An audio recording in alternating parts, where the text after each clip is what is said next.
Good afternoon, gentlemen. You're on. Good afternoon. Thank you for joining us in our weekly update program, our progressive update program. Today we have a guest who you will find very interesting. Daryle Lamont Jenkins is pretty much personified he personifies Antifa. He has been in the scene as long as anyone, publicly exposing extreme right individuals and going after them.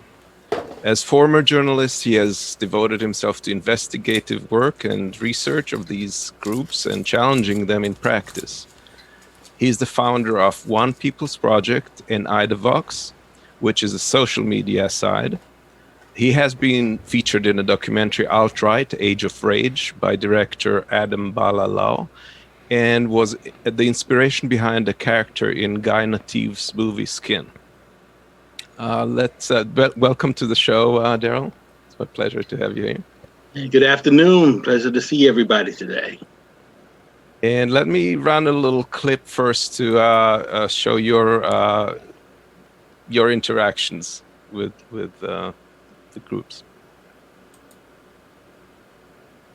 They're here in Shelbyville, the neo-Nazis, the white supremacists that basically want to try to uproot what today's society is about. And we have a rule that wherever they go, we go. One minute I'm going to be talking with them cordially. The next minute I'm probably punching them in that same mouth they're talking out of. I mean, that's just the way it goes. I mean, the truth of the matter is I don't come to the rallies to dance that dance. Donald Trump was elected because they had a candidate on the other side. Was elected as a populist. He was Donald Trump was a billionaire. How the hell could he be a populist? He was elected as a reasonable man who was going to bring peace. Sometimes they'll come to me to try to start sparring with me and try to start talking trash, and a couple of times it will be a case of I'm the first black person they ever talked to. Wait a minute. Excuse me. So did mine. Probably been here longer than yours. Oh, mine has been here since the 1600s. Mine has been here since the 1600s too. Yes. Now, ever since Trump got into the White House, it's just been a full-time job, and that's a shame because we don't make any money doing this. I did go on a leave of absence at my current job, and now I am just doing this full-time. So, would you like to comment anything about this this particular clip? Yes, I do, very much so, because one segment, the first segment of that, I was in Shelbyville, Tennessee, about, I would say maybe 3 years ago, in November. It was a rally that was put on by some neo-Nazis. As you see, I was speaking with one of them, a bearded guy by the name of Matthew Heimbach. I had conversations with him in the past, and it was relatively benign in comparison to others that I have been to. The second one is a little bit more interesting because the person that I was talking to in regards to our ancestors and such, that gentleman's name was Edward Clark, and him and his brother Jeffrey Clark, Jeffrey Raphael Clark, were thick as thieves. They were as tight as all get out. And I always make the point about them that when I first met them, which was that day, they seemed to be rather emaciated. They seemed to be just out of sorts, bags under their eyes and things. By the time they showed up in Charlottesville, they seemed like the bill of health. They always seemed to be as if like white supremacy invigorated them. They found something to latch onto that made they gave their life purpose or something.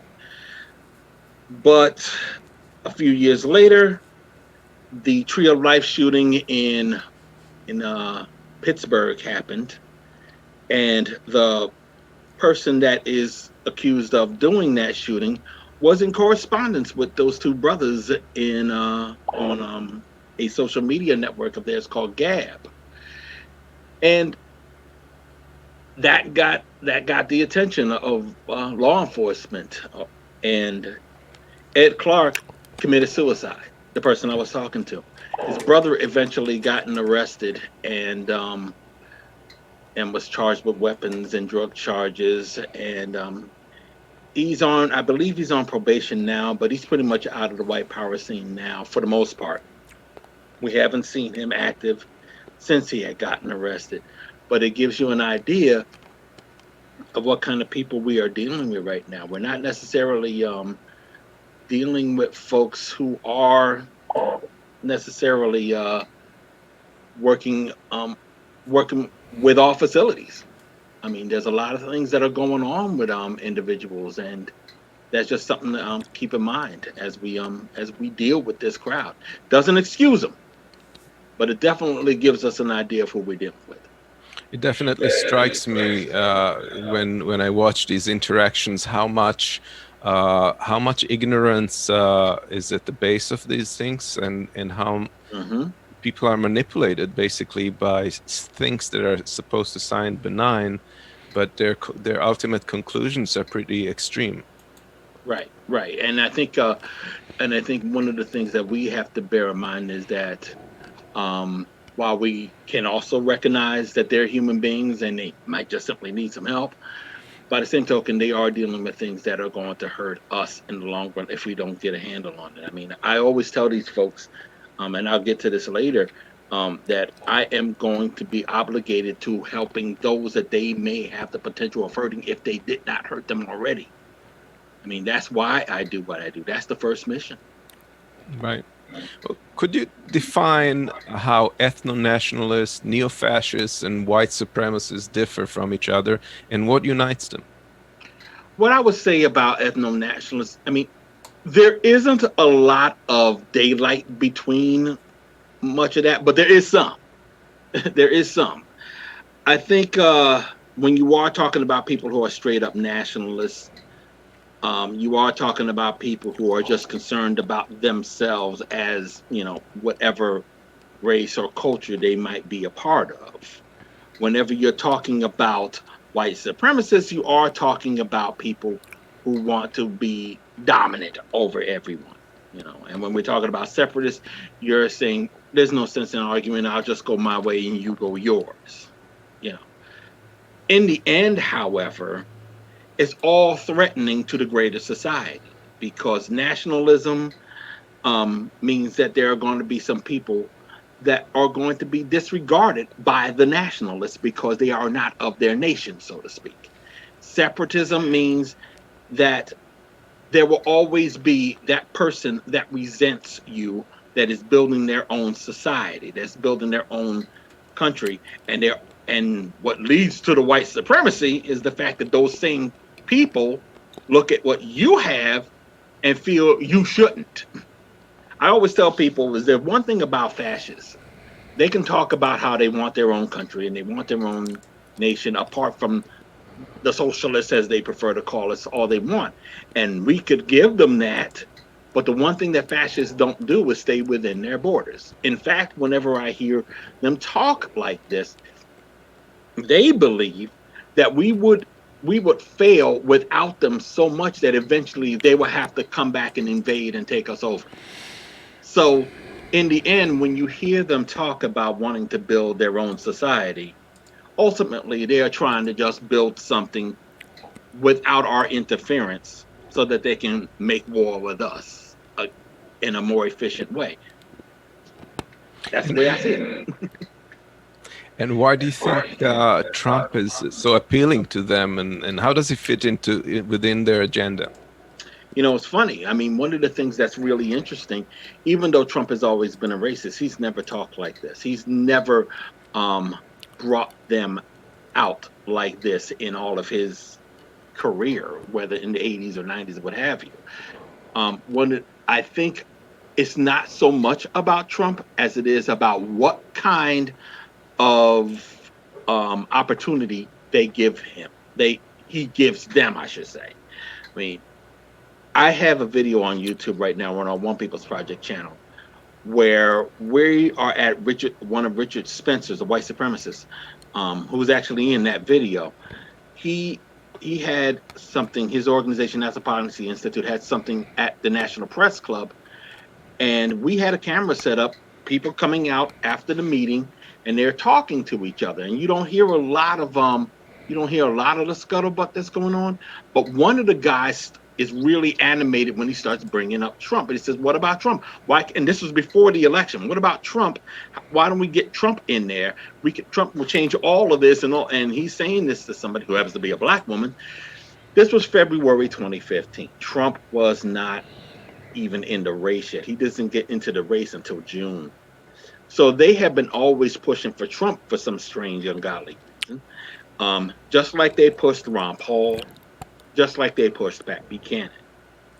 And I think because they had been successful in getting him into the White House, they look at this as being his Hail Mary. And they're going to try to make the most of it while they can.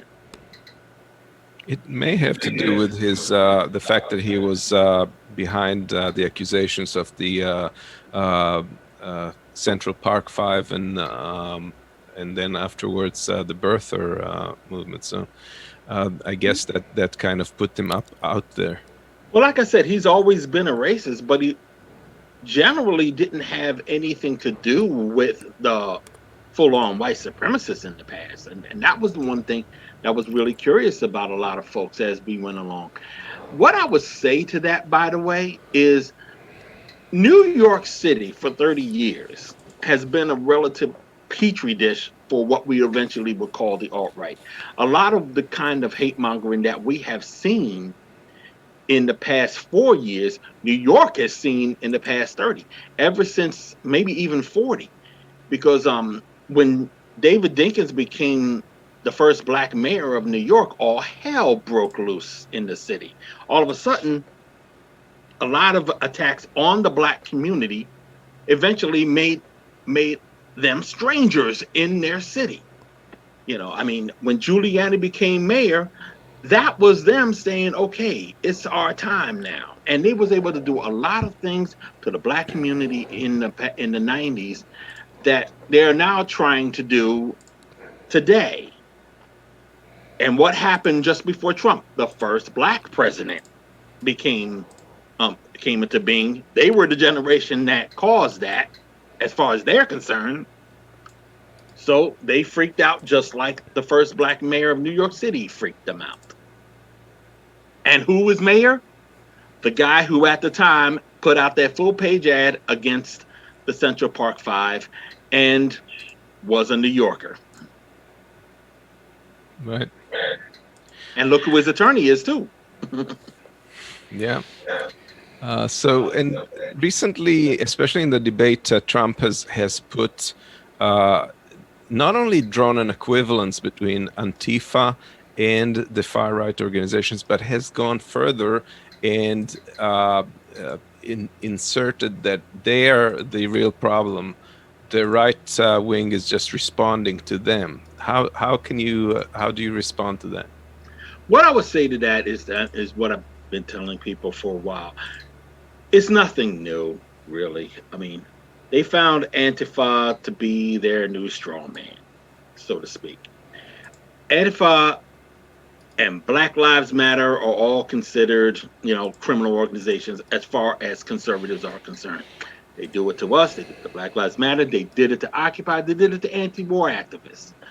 Whomever they see in their way is going to be called the enemy in the most egregious of ways. They need an enemy. They need to go after someone in order to advance themselves.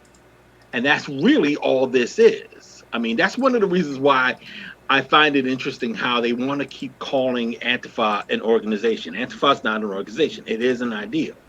But when you try to tell them that, they get offended. They get upset, and they want to try to fight you on that. And my attitude has been, if we were an organization, we would say we are an organization. Black Lives Matter is an organization, and Black Lives Matter is an ideal. If Antifa was an organization, we would say so. I run an anti-fascist organization. Why would they think we would lie? And why do they need us to be an organization? And the reason is this. They don't want to be seen as thought police. They do not want to be seen as attacking people because of what they believe in, because that destroys everything, number one. And number two, that means more enemies to fight. I mean, bottom line is you have to recognize that they are looking at you as a criminal if you are anti-fascist and believe that Black lives matter. And that's what makes them a threat.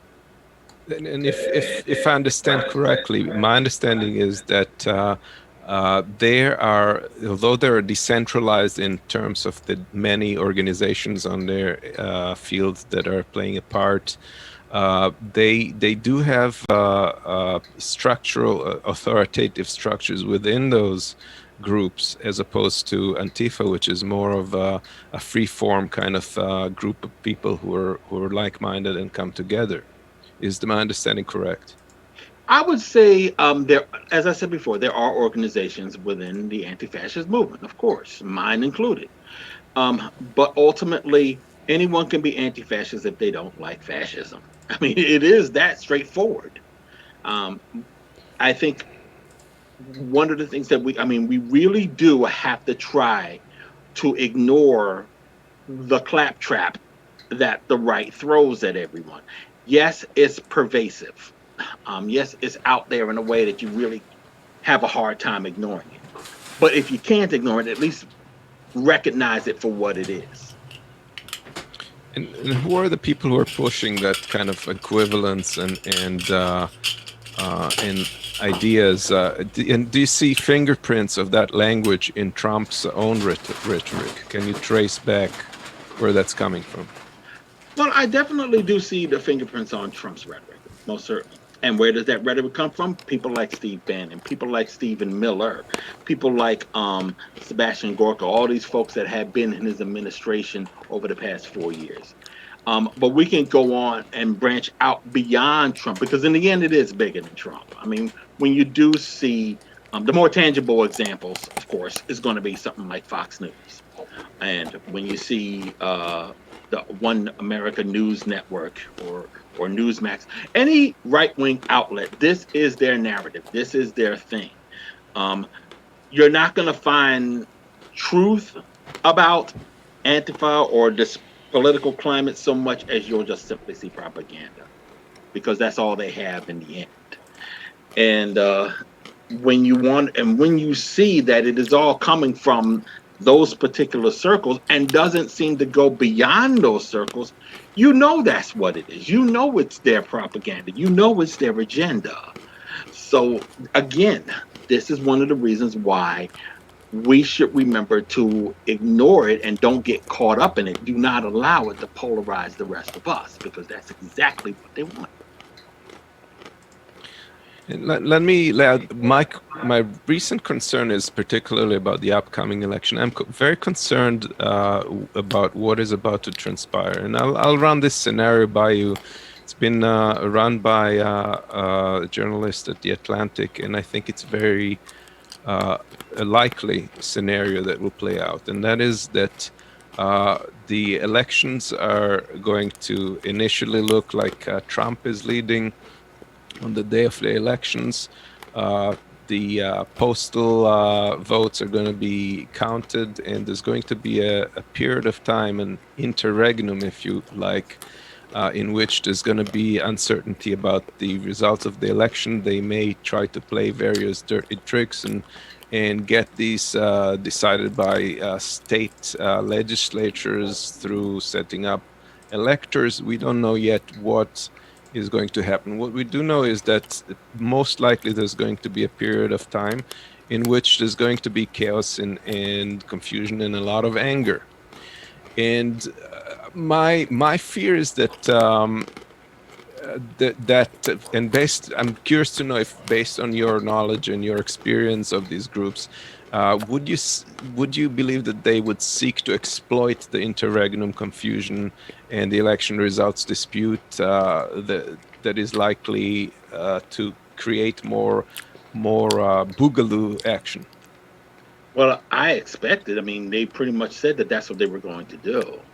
I think we should expect chaos and confusion, but honestly, I don't think it will go any further than that. I think this is going to be a straightforward election. that just gets convoluted. And I think it will be intentionally convoluted. But in the end, whoever wins will go to the White House before January 20th. And we will not have to go to any state legislators to decide this. We will not have to go to the Supreme Court to decide this. The voters will decide this. There is rumblings among the right saying that they are going to do something after the election, be it a civil war, to go out on attack or what have you. And this society is prepared for that. And this will not happen in the way that they would anticipate. I mean, the moment that you start seeing individuals pulling that stunt, a lot of people who have been on the fence get off the fence. A lot of people who have been staying home come out of their houses. And now you really got yourself a fight on your hands. And all those things that you have built yourself up into thinking the snowflakes were about just get swept away with a truth bomb. We don't put up with it. It's just simply that. We will not put up with it. Charlottesville should have been that indication. Right after Charlottesville, everybody started taking care of business. And we will do the same this time. We are not going to let a bunch of characters just undermine our freedoms, our liberties, because they can't get over themselves. That's not going to happen. We're going to fight it. I do admire you for your optimism. It's realism. There is realism in there. And you don't fear that there might be attempt by some fringe organizations to set up physical bombs and maybe attack on an interracial basis to trigger and to further escalate things. Well, anything's possible. Anything's possible. It's weird to say it like that, but yeah, that can most certainly happen. I do not want to discount the possibility that somebody will go out there and try to do some harm or will do some harm. Just last week, we arrested people who wanted to try to kidnap the governor of Michigan, and found out that they also wanted to kidnap the governor of Virginia. Now, I think they're being careful with the language. I don't see the benefit in kidnapping them. I think they actually wanted to indeed assassinate them, because that's one thing that we haven't seen yet in this political drama over the past 4 years. We have not seen a political assassination. We have seen attempts. We did see it from our side, actually, towards Ron Paul and Steve Scalise, but we haven't seen a successful political assassination, and that's usually because law enforcement in that particular case, in those particular cases, are on the ball and keep it from happening. But that is not to say they won't keep trying. People will not keep trying. So, and you expect that to be to boomerang if they did pull off something like that? I would say if they pulled off something like that, again, people will stand up and take notice. I think that could also be a reason why it hasn't happened, because, again, once things go down that way, people feel that they need to start taking action so that it doesn't happen again, so that it doesn't go too much farther. Any kind of aggressive action on that part from the right results in that kind of action. And I would just simply leave it at that. Yeah. Now, Fox and other media on the right are increasingly focusing on the expression of aggression on behalf of BLM or Antifa members in protest, such as intimidating diners at restaurants, etc. And they're also conflating looting and property damage with the protests for political purposes.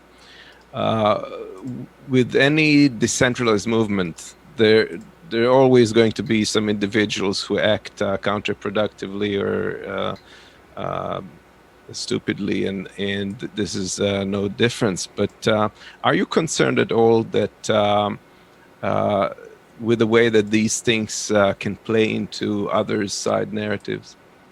I don't think that those that are out there that are that are up in the middle of all of that unrest are concerned about the optics. They are frustrated. Um, they're actually fighting the people that Fox News aren't talking about, the ones that are initiating and provoking a lot of what you see in the streets, the police, the far right groups, and I think we who are concerned, those who are concerned about such things taking place, really need to just start focusing on where those frustrations are coming from, and address them. They don't want to be out there in the middle of all that. I mean, when the Proud Boys had their rally on the 26th of September in Portland, Oregon, they wanted that. And anti-fascists in Portland said, no, we're not giving it to you. You go have your rally in your little area and we'll go somewhere else. Because it's enough. Enough is enough. You're not going to keep on coming into our city and causing this kind of upheaval. We're tired. You're tired. You did it all summer. You did it for the past 3 years. And we want our city back. That's why the mayor of Portland right now, the current mayor, is in trouble. Is in trouble right now. He may lose the election to someone who has called herself anti-fascist, Antifa. So, because they felt that he was not addressing their concerns, and among other things. Now, can you characterize what you would? There's a popular perception of Antifa, and there's the reality. Can you characterize what you know of the scope of Antifa's work? What is the ratio of research, doxing, interaction, and street fights? I think it's more research than street fighting, really. I think it's more about not working on their timetable, which would mean that we go into we're just showing up at their rallies and leaving it at that. No, I think it's more about trying to make sure that they do not have the ability to function, and that does not get handled just in the streets alone. That means that you're going to have to do your research, recognize who is who and what is what that's out there causing the society harm, causing the community harm, and then letting that community know. More to the point, not getting bogged down with any kind of narrative or propaganda that draws away from the truth of the situation. And that's another thing about Antifa that you can also rely on. We will basically tell you the truth about a certain person. We don't have to lie. They have to lie about us. I mean, I remember telling somebody in a speaking engagement earlier this year, it says their greatest strength is telling lies about us, and our greatest strength is telling the truth about them. And that alone has caused more upheaval than anything they have ever thrown at us. You know, and I think that's one of the reasons why they have to look at us as being these violent outliers who are destroying society as we know it, or destroying the nation as we know it. But when you then listen to them, and they'll tell you that we're starting forest fires in Oregon, or we're setting buildings ablaze in Philadelphia, and you have to pull back and say, okay, that's not true. So why do they feel they have to lie? We avoid that trap. By the way, just a reminder to anybody who's watching that you could ask questions in the as a super chat. So if you have anything that you'd like to ask Daryle, that's your time. I also wanted to discuss the following. The neo-fascists and ethno-nationalists pride themselves in red pilling, as they call it. So that means looking straight at the truth of racial relations, and even if it's uncomfortable. Now, do you see the opposite happening as more and more interracial people are becoming part of the BLM protests, recognizing that our future is survival, and that our future survival is dependent on post-racial, post-ethnic, and maybe even post-national society? Absolutely. I've seen this well before the current situation. I mean, Matthew Heimbach, the gentleman that I had spoken to in the earlier video, I remember telling him, he told me that he sees so many young people coming to join him. And I say, I see so many young people, so many more young people coming to join me. And I think that's really important. I think because we are a part of a cross section of today's society, we prevail a lot more than they prevail.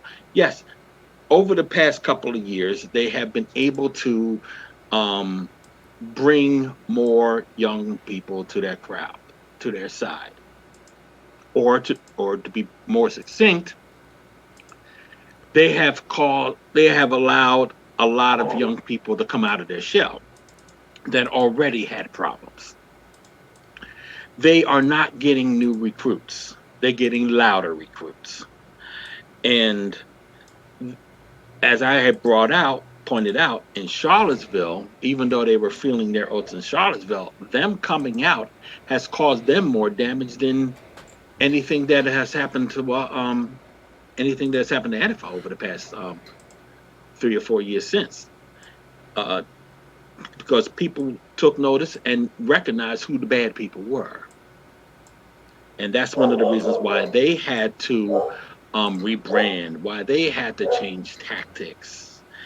And in the end, it doesn't work because that's not where the direction society is going. So your sense is that they're losing this cultural or metapolitics war. Absolutely. Absolutely. They've been losing it for a long time, and they know they've been losing. They know they've been losing. Hence, me saying that Donald Trump's presidency is a Hail Mary for them. Once he's gone, that's the end of it. But we still have others on the horizon trying to do something. We still have problems that we will have to address, not the least of which, perhaps, not being able to vote for the people that we want to vote for. And that's another discussion for another time. Yep. Lesser of two evils is going to die a cruel death after this election. Can you talk a little bit about the organization you founded, the One People's Project in Idavox as well? Well, One People's Project started 20 years ago, and it was in response to a white supremacist rally that took place in Morristown, New Jersey. And we had a website to let people know what kinds of things we could expect at that particular rally. And then after the rally, we said, why don't we just keep this going? And then we started turning it into more or less an anti-fascist info shop, where we would write stories about what's going on from day to day. And it grown. It simply had grown. And it kind of like grown beyond One People's Project's first website. So 5 years ago this week, we started Idavox, which was named after Ida B. Wells, who was doing this kind of work, telling the story of everyone, telling the stories that no one wanted to talk about, the lynchings in her day. We're talking about the fascism in our day. No one really wanted to talk about that, so we did. And like I said, they've been particularly successful. It has definitely, in the wake of everything that's been going on over the past 4 years, it's caused a lot of people to stand up and take notice and realize that we definitely had things to share that you needed to know. And I'm quite thankful that people have taken notice. And all I say is that the end game is to stop all of this nonsense that we have been seeing. We need to be a lot more proactive than even we have been. And hopefully we can help with that, with the materials that we have on our site. And how can people learn more about it? Now, One People's Project is at onepeoplesproject.com. Idavox, IDAVOX.com is the other website. They have Idavox OPP at Idavox OPP, and at One People's PROJ is on Twitter. My email address, my Twitter handle and Instagram handle is Lamont Jenkins. And I also have, you can also see me on Netflix in a documentary called Alt-Right Age of Rage. And we also have, and I also had produced, as you mentioned earlier, a movie called Skin, which was about a white supremacist that I helped get out of the white supremacist scene. And it stars Jamie Bell, Vera Farmiga, Danielle McDonald, Mike Coulter, who played me. People might know him from the TV show Evil, as well as playing Luke Cage on the Netflix series. I was going to ask that the next question. How close has this depiction been to people you've actually helped distance themselves from the previous clan life? And what is that experience like for you? Well, it's funny because it was pretty close to it, because the one thing that's important for me, I mean, remember, my first obligation is going to be to the people that they could hurt. So I'm not actually seeking them out, trying to encourage them to get out. I try to plant those seeds whenever I get the chance, which is why you see me talk to them like that.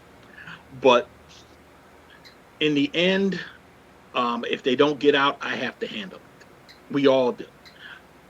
If they do want to get out, I'm there. You know, we'll talk and we'll see what direction you want to go in. And that's been successful quite a bit.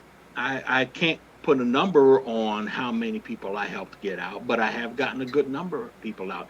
When they do get out, they help us try to stop their old crowd from causing any more harm. And an interesting thing, too, because while we were shooting the movie, I was asked, would you like to expand this? What would a program of yours, could you set up a program in which you can help other white nationalists, other white supremacists and such get out on a grander scale? My attitude about that is, if I do that, it won't just be white nationalists. They're not the only ones in the world that need help. You know, there's gangbangers out there that want to get out. There's folks who are that are radicalized that need de-radicalization. There are folks who are in cults. There are people who have tried to make their lives worth a damn that ended up getting into things that they did not really belong in and should not have gone into. They went in a bad direction. So they all need help. And not only can we help everyone get out of those kinds of things, they can all be in a room together helping each other out. Because in the end, it isn't about what they believe or what they were told to believe. It's about who they are and about what they want in their lives, ultimately. That has nothing to do with politics, nothing to do with religion. It has everything to do with them. And that's where you want to get at. That was my father's attitude when he was a drug counselor. I mean, his attitude was, if you're addicted to drugs, I'm going to handle all your addictions. Whatever addiction you have, alcohol, sex, whatever, food addiction, whatever. Because one addiction is going to power the others. So my attitude is, one person trying to get out of a bad situation, bad circles, can help others get out of bad circles. So if and when we set up such programs, that's how I'm going to do it. Great. And before I wrap up our interview, I wanted to check with our producer Oz, and any of if he has any questions or if there's any super chat questions. I don't think any questions are out there. They're having a good conversation, though. That's always good. Well, and did you have any questions, Oz?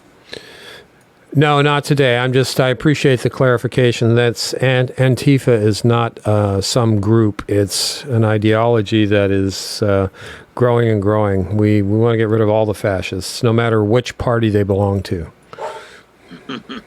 Yep. Well, Daryle, Lamont, Jenkins, thank you so much for joining us and for your time with us. We appreciate it greatly. Man, thank you, and let's do this again. All right. Right. You have some announcements, Amos. What's coming up next? Next, we have the next show is going to be about Trump's big bet and the likely post-elections game. And we're going to delve into possible scenarios and such of what may transpire after the day of elections. Fantastic. Next Wednesday. All right. Thank you, gentlemen. Great show. Have a great day. And to the chat, thank you for joining us. It's been wonderful. And we're going to go out here with a couple of credits, and we'll see you next time.